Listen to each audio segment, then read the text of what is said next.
Well, the name is the Root Cellar, and it's all locally grown farm fresh food with all the stains on it as well. So the idea behind this is only local farm-raised foods. I had an idea of being my own business owner, small business owner, but I didn't know. I had never done it. I've never gone into business before, so I had no experience, no knowledge. So we got hooked up with Gary because of the program, the Micro Enterprise Development that happens in Jewish Family and Career Services. So we met with him, and as I was going to start my business, I gave Gary a call, and he said, "Hey, we're over here," and I said, "I want to pitch an idea just to see what you think." So he had called Dan in on this meeting. He said, "Dan's open businesses and he's done this. He'll have a great feel for it." So I sat up it's the Metro United Way building up in there, I guess, making connections. That was what it was, making connections. We sat there in the office, and I had this one-page sheet I worked on the night before, and I thought, man, I wonder how this is going to go. My wife had proofread it. Of course, she critiques the heck out of everything.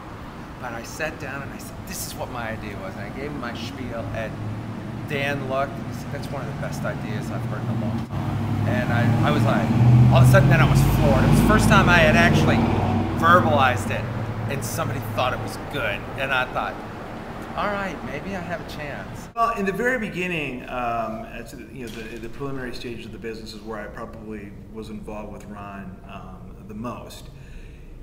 Again, very educated man, but never had a business before and didn't know a whole lot about where to start. Capitalization was a big issue since he really didn't have a job, and so we just laid out the basic fundamentals of what's the vision, is how's this business how do you see it happening, what kind of rent do you think you would have, what kind of location would you like to find, who's your end user, who's your client, and he had all that in his head. So the first goal was, let's get these ideas down on paper so we kind of create a roadmap. And once we did that, we were able to start looking at, okay, what kind of funding and capitalization are we going to need to make this happen?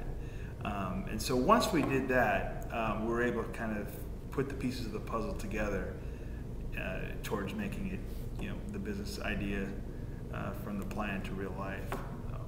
That I'm just going to do my own financing and not going to go for a loan. But then, I wasn't sure how that was going to work. Dan connected me. Dan, here we go again.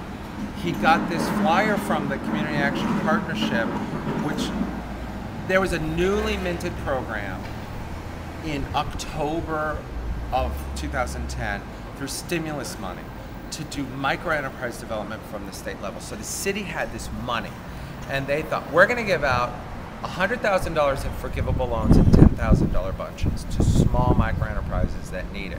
But they're going to have to do something for it. One, they're going to have to come to a class. They're going to have to learn something so that, and then we're going to monitor them for the year, make sure that, they're still viable. If they shut down within that year, then we want that money back, whatever's remaining. So they do monitoring and keep up with us and all that. Dan was the one who said, this program is exactly for you. You need to get in that. The application deadline was 2 days after my lease had fallen through. And I was crushed by the lease falling through. And I had my application in front of me, and Dan said, still apply, go do the interview, try to get in that program, keep going. It's those small things, a phone call from Dan that made a difference in me, maybe in me giving up or not giving up, A small business owner in some ways is more valuable or has more skill sets than somebody that's has a high-end profile job in a major corporation, because usually that person has one responsibility in a major corporation and there's 10 other people that do 10 different things. In a small business, you have to wear many hats. You have to be the marketing guy, you have to be the bookkeeper, the accountant, you have to be the salesperson and this and that. And one of the best things, especially in business like Ron's, that he has that's kind of an intangible is he's got an infectious personality, and he's so much the face of his business. And that, I think, is really going to be a big contributor to the success of his business, because people remember that person and they want to go back, and he makes you feel great when you talk to him. And again, that's an intangible that not everybody, that's something that just he has. And so I think that's a unique quality about Ron, and it's going to bode very well for his business. One thing's for sure, I'm going to open the doors tomorrow.